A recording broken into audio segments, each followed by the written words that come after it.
Hi అండి. Welcome back to my channel. నేను ఈరోజు చికెన్ పులావ్ చేస్తున్నానండి. మీకు కూడా ఒకసారి చూపించాలని ఈ వీడియో తీస్తున్నాను, చూసేయండి. ముందుగా క్లీన్ చేసుకున్న చికెన్లో ఉప్పు, పసుపు, అల్లం, సరిపోయేంత కారం వేసుకొని ఇందులోనే కొంచెం పుదీనా, పచ్చిమిర్చి ముక్కలు కొన్ని వేసుకోవాలి. ఇంకా దీంట్లో మసాలాలన్నీ ఇంట్లో ప్రిపేర్ చేసుకున్నవేనండి. బిర్యానీ మసాలా, గరం మసాలా, ధనియాల పొడి ఇవి వేసుకున్న తర్వాత ఒక లెమన్ పిండుకోవాలి. దీన్ని బాగా కలుపుకొని ఒక 1 అవర్ అయితే నేను పక్కన పెడుతున్నాను. ఫ్రిడ్జ్‌లో అయితే పెట్టట్లేదండి.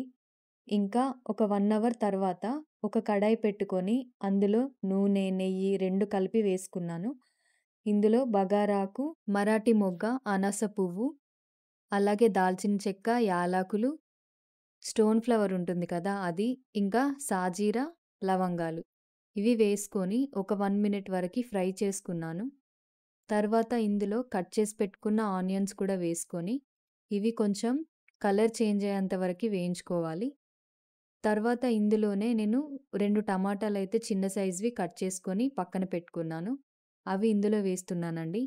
వేసిన తర్వాత ఇవి కూడా మగ్గిన తర్వాత ఇందులో కొంచెం అల్లం, పసుపు వేస్తున్నాను. ఈ టమాటా కొంచెం ఉడికిన తర్వాత మనం పక్కన పెట్టుకున్న చికెన్‌ని తీసి ఇందులో వేయాలండి. మొత్తం మంచిగా కలుపుకున్న తర్వాత వాటర్ రిలీజ్ అయ్యేంత వరకి మనం ఉడికించుకోవాలి. ఇప్పుడు ఇందులో కొంచెం వాటర్ వస్తుంది కదా!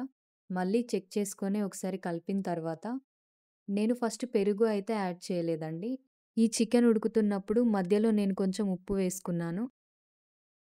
ఇది ఒక 50% కుక్ అయిన తర్వాత నేను పెరుగు వేద్దామని ముందుగా అందులో వేయలేదు. ఇప్పుడు చూసారా, ఇందులో కొంచెం గ్రేవీలాగా వస్తున్నప్పుడు నేనైతే పెరుగు యాడ్ చేస్తున్నాను.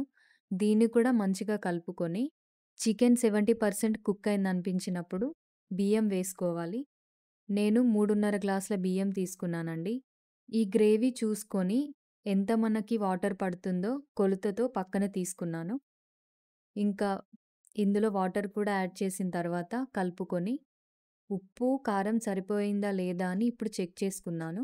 నాకైతే కరెక్ట్‌గానే ఉందండి. మళ్ళీ కొంచెం కొత్తిమీర, పుదీనా వేసి కలిపి మూత పెట్టేశాను. మళ్ళీ ఒకసారి చెక్ చేసిన తర్వాత ఇలా కొంచెం ఉడుకుతుంది కదా అన్నం, దానిపై నుండి కొంచెం కొత్తిమీర, పుదీనా వేస్తున్నాను. ఇలా వేసి కలుపుకున్న తర్వాత లాస్ట్‌లో నెయ్యి అయితే యాడ్ చేసుకుంటాను. ఇంతేనండి. సింపుల్‌గా చికెన్ పులావ్ నేను ప్రతిసారి ఇలా చేస్తాను. బిర్యానీ చేసేదానికంటే దీనికి టైం చాలా తక్కువ పడుతుంది. ఇంకా ఎక్కువ కూడా తినాలనిపిస్తుంది. అంత టేస్టీగా ఉంటుంది.